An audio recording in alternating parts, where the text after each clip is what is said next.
நான் வாழ்க்கையில் தோற்று தற்கொலை செய்து கொள்ள வேண்டும் என்று முடிவு செய்த பொழுது என்னை மீண்டும் எழச் செய்த ஒரு பாட்டு மயக்கமா கலக்கமாங்கிற பாட்டு.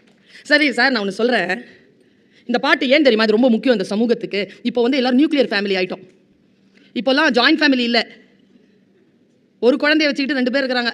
குழந்தை இல்லாமல் நாம் இருவர் நமக்கு மூவர், நாம் இருவர் நமக்கு இருவர், நாம் இருவர் நமக்கு ஒருவர், நாம் தான் இருவர் நமக்கு எதுக்கு இன்னொருவர், நாம் எதற்கு இருவர், தனித்தனியாக வாழுறோங்கிற மாதிரி இப்போ லிவிங் டுகெதர்லாம் வந்துருச்சு. வாழ்க்கையில் ஒரு இணைப்பே இல்லாமல் இருக்கு. இந்த ஒரு குழந்தை வீட்டுக்கு இருக்குல்ல, அந்த சோகம் பெரும் சோகம். இந்த சிங்கிள் சில்ட்ரன் சைல்டு சிண்ட்ரோம்னு சொல்லுவாங்க. அது இன்னொரு ஒரு சிங்கிள் சில்ட்ரன் சைல்டுக்கு கல்யாணம் பண்ணி கொடுத்துட்டிங்கன்னா அத்தை இல்லை, மாமா இல்லை, சித்தப்பா இல்லை, பெரியப்பா இல்லை, யாரும் இல்லை. வாழ்க்கையில் உறவுகள் எல்லாம் இழக்கக்கூடிய சூழ்நிலையில் உறவுகளை சேர்த்து இருப்பதற்கு ஒரு குரல் வேண்டாமா? என்னடா வெளியில் உட்காந்துருக்கேன், அப்பா திட்டார், பெரியப்பா எந்திரா, அப்பா தானடா திட்டினா, என்னடா அவ்வளோதான மரியாதை அப்பா பற்றி, எந்திரா போட உள்ள. தற்கொலை செஞ்சுக்கணும்னு உட்காந்துருக்கும் போது அவனுக்கு மனசு ஒரு பெரிய அடி விழும். அந்த அடி அவனை அந்த தற்கொலையிலிருந்து காப்பாற்றும் அந்த பெரியப்பனின் குரல் இன்றைக்கு நாம் இழந்திருக்கிறோம். அந்த குரலாக நமக்கு சேர்கிறது கண்ணதாசனின் பாட்டு. அவன் சொல்றான், மயக்கமா கலக்கமா சர்வனோரோக நிவாரணிங்க. அவன் இந்த கோபால் பல்புடின்னு வரும், தலைவலியா என்ன வாயில என்ன பிரச்சனை இருந்தாலும் கோபால் பல்புடி. அப்புறமா ஒரு தைலம் ஒன்று வரும், தென்னை மரக்குடியனை, எல்லாத்துக்கும் இருந்தது. அதெல்லாம் விடுங்க, இந்த ராயப்பேட்டை ஆஸ்பத்திரியில் ஆன்னு போட்டு ஒரு மருந்து கொடுப்பாங்க, அது எல்லாத்துக்கும் இருந்தது. அந்த மாதிரியான மருந்து. மயக்கமா கலக்கமா, மனதிலே குழப்பமா, வாழ்க்கையில் நடுக்கமா. ஆமா ஆமா ஆமா, பதில பாருங்க. வாழ்க்கை என்றால் 1000 இருக்கும், வாசல் தோறும் வேதனை இருக்கும். வந்த துன்பம் எதுவென்றாலும் வாடி நின்றால் ஓடுவதில்லை, எதிர்கொள். வாடி நின்றால் அது ஓடாது. அதுக்கு என்ன பண்றது?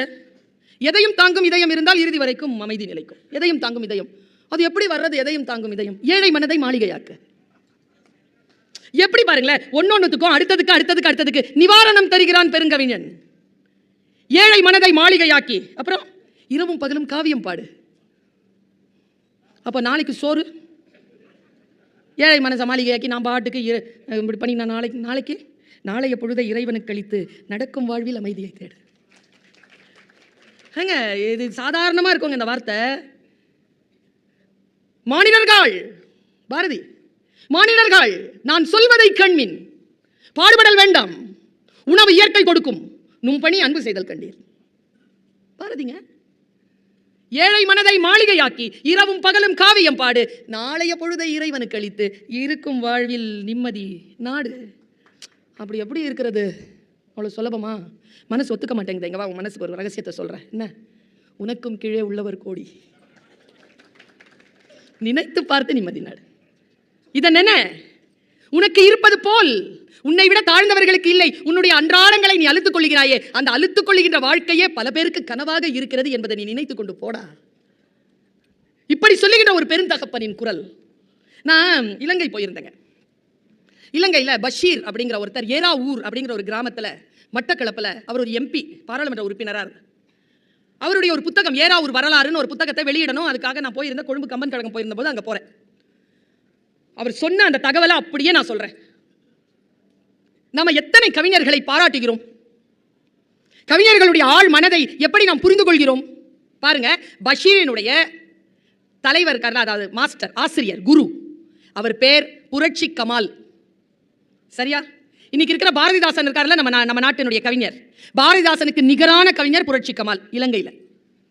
அவர்கிட்ட ஒரு நாள் அவர் போயிருக்கார். இது அவர் சொன்ன வாக்குமூலம். ஒரு முறை வீட்டுக்குள்ளே போகிறார். அவர் மாஸ்டர் இருக்கார். லுங்கி எடுத்து நெஞ்சில் கட்டியிருக்காராம். ஒரு முண்டாபனியன் போட்டிருக்கார்.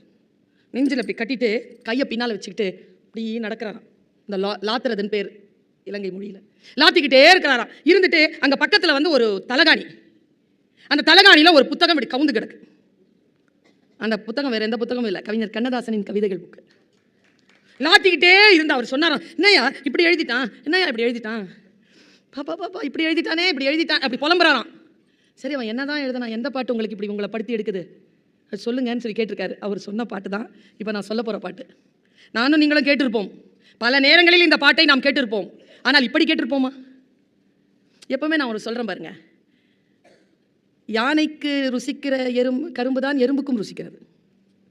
ஆனால் அதன் ருசி வேறு, இதன் ருசி வேறு. ரெண்டுத்துக்கும் ருசியில் அதை அனுபவிக்கிறதுல ரெண்டும் வேறு.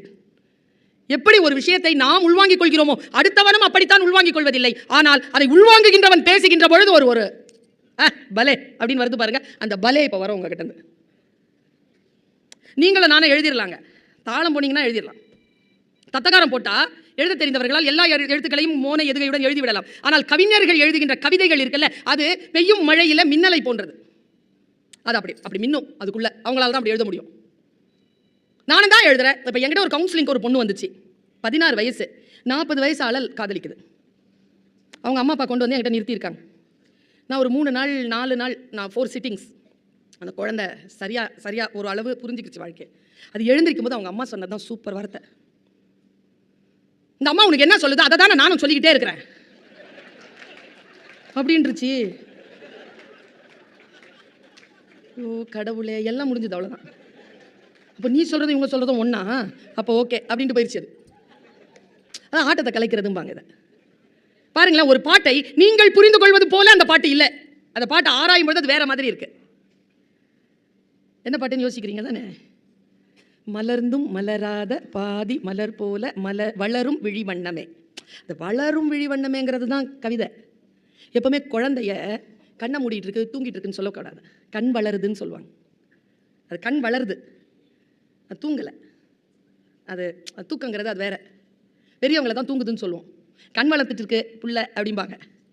தண்ணி ஊற்றுறோன்னு சொல்ல மாட்டோம், தண்ணி வளர்க்குறோம் அப்படின்னு சொல்லுவாங்க. வார்த்தை தான். இதை இந்த வசம்புன்னு ஒரு அதை புள்ள வளர்ப்பான்னு சொல்லுவாங்க. அது வசம்புன்னு பேர் சொல்லிட மாட்டாங்க, அதை புள்ள வளர்ப்பான் அப்படிம்பாங்க. ஸோ சொல் சுத்தம் இருக்குல்ல, சொல் அறம் இருக்குல்ல, அந்த சொல்லறத்தை காத்தவன் கண்ணதாசன். போகிற போக்கில எல்லா சொற்களையும் அவனால் சொல்லிவிடவே முடியாது. மலர்ந்தும் மலராத பாதி மலர் போல வளரும் விழிவண்ணமே. இது நீங்களும் நானும் எழுதிடலாம். வளரும் கொஞ்சம் கஷ்டம். விடிந்தும் விடியாத காலை பொழுதாக விளைந்த கலை அன்னமே, இதையும் எழுதிடலாம். கமாலால தாங்கவே முடியாத அந்த கவிதை வரிகள் யாருக்கு தெரியுமா? எது தெரியுமா? நதியில் விளையாடி கொடியில் தலை சீவி நடந்த இளந்தென்றலே. யாராலையும் பாட முடியாது. நதியில் விளையாடி கொடியில் தலை சீவி நடந்த இளந்தென்றலே. எழுதுறீங்க பாப்போம். இது கவிஞனுடைய சிக்னேச்சர். நான் இப்படியும் சொல்றேன், எல்லா பாடல்களும் கவிதை அல்ல. ஒரு பாட்டை நீங்க கேட்டீங்கன்னா அதுல எல்லாம் கவிதை கிடையாது. அது கவிதை 1-2 இடங்களில் மின்னும். அது இயற்கையால் அந்த பாடல் அழியாமல் இயற்கை பாதுகாக்கும், அந்த வெளிச்சத்துக்காக பாதுகாக்கும். இப்போ ஒரு புத்தகத்தை வாசிக்கிறேன், 800 பக்க புத்தகம், 650வது பக்கத்திலே 3வது பத்தியிலே 2வது வரி எனக்கு பிடிக்கிறது, எனக்கானது. அந்த 650வது வரியை நான் அடைவதற்கு நான் அந்த 800 பக்க புத்தகத்தை கடந்தாக வேண்டும். அதான் பாட்டு, அதான் கவிதை. எல்லாம் எல்லோருக்குமானதல்ல. ஒரு சில விஷயங்களுக்கு கிடைக்குது. அந்த பாட்டை படிக்கும் பொழுதெல்லாம் எனக்கு தெரிஞ்சு உண்மையான அண்ணன் பாசம், அண்ணன் தங்கச்சி பாசம் இருக்கிறவங்களால அழாமலேயே அந்த பாட்டை கேட்க முடியாது. அழாமலேயே அந்த பாட்டை கேட்க முடியும். அதாவது நான் எப்பவுமே சொல்லுவேன், அண்ணனா பிறக்கிறத விட பெரும் பாக்கியம் என்ன தெரியுமா? அண்ணன் கூட பிறக்கிறது.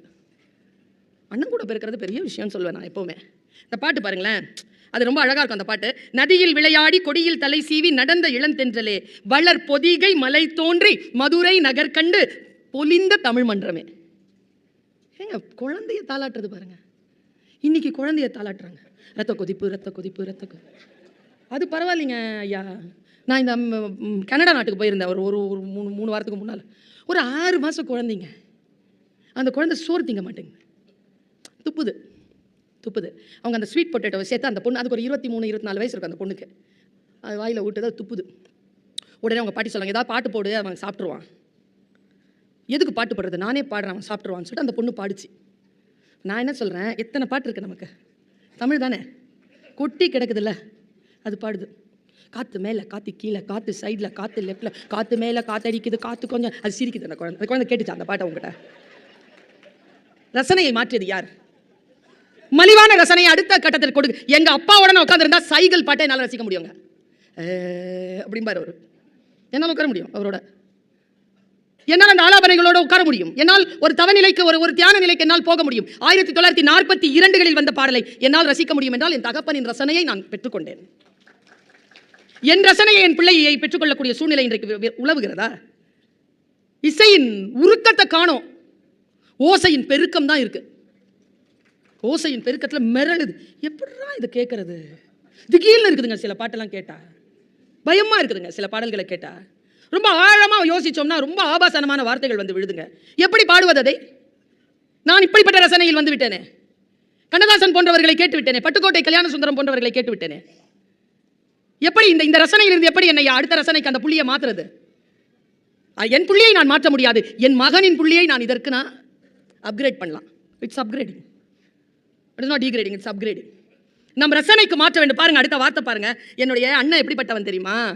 யானை படை கொண்டு சேனை பலவென்று வாழ பிறந்தாயடா, புவி ஆள பிறந்தாயடா, அத்தை மகளை மனம் கொண்டு இளமை வழி கண்டு வாழ பிறந்தாயடா. ஒரு குழந்தைய தாளாட்டுறாங்க அவர் தகப்பன். அவ சொல்றா பாருங்க, அவ சொல்றது சாவித்திரி அம்மா அப்படி நடிச்சிருப்பாங்க. அவர் ஆன்மா சாந்தி அடையட்டும், இறைவன் அவரை உயர்ந்த இடத்தில், மிக நிம்மதியான இடத்தில் அவரை வைத்திருக்கட்டும் என்று நான் பிரார்த்திக்கிறேன். நான் ஒரு அபிநய சுந்தரி அந்த அம்மா. தங்க கடிகாரம் வைர மணியாரம் தந்து மனம் பேசுவார், பொருள் தந்து மனம் பேசுவார். மாமன் தங்கை மகளான மங்கை உனக்காக உலகை விலை பேசுவார். அடுத்த பாட்டெல்லாம் அழாம இப்ப சொல்லவே முடியாது. நான் அண்ணன் அக்கா தம்பி தங்கச்சியோட பிறந்தவன், அதனால என்னாலலாம் அழாம இந்த பாட்டை சொல்லவே முடியாது. ஏன்னா அண்ணன் ஃப்ளேவர் வேற, அக்கா ஃப்ளேவர் வேற, தங்கச்சி ஃப்ளேவர் வேற, தம்பி ஃப்ளேவர் வேற. அத்தனை ஃப்ளேவரையும் அனுபவிச்சவன் நான். எனக்கு ஒரே ஒரு புள்ள. சிறகில் என்னை மூடி அருமை மகள் போல வளர்த்த கதை சொல்லவா, கனவில் நினையாத காலம் இடை வந்து பிரித்த கதை சொல்லவா, கண்ணில் மணி போல மணியின் நிழல் போல கலந்து பிறந்தோங்களா, இந்த மண்ணும் கடல் வானும் மறைந்து முடிந்தாலும் மறக்க முடியாதடா, உறவை பிரிக்க முடியாது. ஏங்க, பொண்டாட்டியை புருஷன் டிவோர்ஸ் பண்ணிடுறாங்க, புருஷனை பொண்டாட்டி டிவோர்ஸ் பண்ணிடலாங்க. அக்காவை அண்ணனை தம்பியை தங்கச்சிங்க எப்படிங்க டிவோர்ஸ் பண்ணுறது? அது ரத்தம் இல்லை, ரத்தம் இல்லை. இந்த உறவுகள் சரி, புருஷன் பொண்டாட்டி அப்படிங்கிற இந்த விஷயத்தில் இந்த உறவினுடைய பலத்தை எப்படி கொண்டு போவது? ஒரு பெண் எப்படி இருக்க வேண்டும், ஒரு ஆண் பாரதி சொல்றாருங்க இந்த வார்த்தையை. பாரதி சொல்றார், செல்லம்மாவை பத்தி பாரதி சொல்றார்.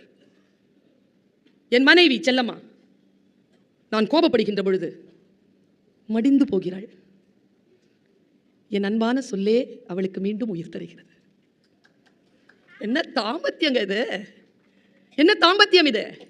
இந்த தாம்பத்தியத்தின் ரகசியங்களை பொத்தி வைக்கிறானே கண்ணதாசன் தன்னுடைய பாடல்களில் சொல்லுகிறானே. பாருங்க, நினைக்க தெரிந்த மனமே உனக்கு மறக்க தெரியாதா, இப்படி ஒரு பாட்டு இருக்குங்க.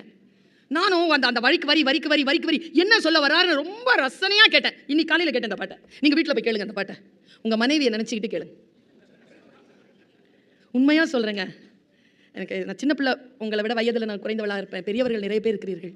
உயிரோடு இருக்கின்ற வரைக்கும் அவர்களை கொண்டாடி தீர்த்து விடுங்கள், கொண்டாடிடுங்க. இல்லாதவர்களுக்குத்தான் அதன் இழப்பு தெரியும். நான் எப்பவுமே பாரதிதாசன் ரொம்ப வியந்து பார்ப்பேன். அவர் சொல்ற அந்த வார்த்தை எல்லாரும் நிறைய வாட்டி கேட்டிருப்பீங்க, திருப்பி ஒரு வாட்டி ரீஜுமினேட் பண்ணிக்கோங்களேன். அவள் உடல், அவள் கட்டழகி இல்லை, உதிர்ந்த புற்கட்டு போல் உடல். அவள் கண்கள் நிலா இல்லை, குழி விழுந்த கண்கள். இருந்தாலும் எது எனக்கு இன்பம் நல்கும்? அவள் இருக்கிறாள் என்பது ஒன்று. இருக்கிறாள், எத்தனையோ பேருக்கு இல்லையே. அவ பாருங்க எப்படி பாட பாருங்க. அந்த பொண்ணு சொல்றா, நினைக்க தெரிந்த மனமே உனக்கு மறக்க தெரியாதா, பழக தெரிந்த உயிரே உனக்கு விலக தெரியாதா. ஆமா தெரியாது, அன்பா இருக்கிறவங்களுக்கு இது தெரியாது. மயங்க தெரிந்த கண்ணே உனக்கு உறங்க தெரியாதா, மலர தெரிந்த அன்பே உனக்கு மறைய தெரியாதா, தெரியாது. எடுக்க தெரிந்த கரமே உனக்கு கொடுக்க தெரியாதா, இனிக்க தெரிந்த கனியே உனக்கு கசக்க தெரியாதா, படிக்க தெரிந்த இதழே உனக்கு முடிக்க தெரியாதா, படர தெரிந்த பனியே உனக்கு மறைய தெரியாதா, கொதிக்க தெரிந்த நிலவே உனக்கு குளிர தெரியாதா, குளிரும் தென்றல் காற்றே உனக்கு பிரிக்க தெரியாதா, பிரிக்க தெரிந்த இறைவா உனக்கு இணைக்க தெரியாதா, இணைய தெரிந்த தலைவா உனக்கு என்னை புரியாதா. அது எப்படிங்க? அது ஒரு மனசை கூடு விட்டு கூடு பாஞ்சு எழுதுவாங்களோ. பெண் மனதை யாராலும் புரிந்து கொள்ள முடியாது என்பார்கள். ஒரு பெண்ணினுடைய மனதை அந்த மொழியில் சொல்லிவிட முடியும் என்றால் கவியரசு கண்ணதாசன் அதிலே டாக்டரேட் பெற்றவர்.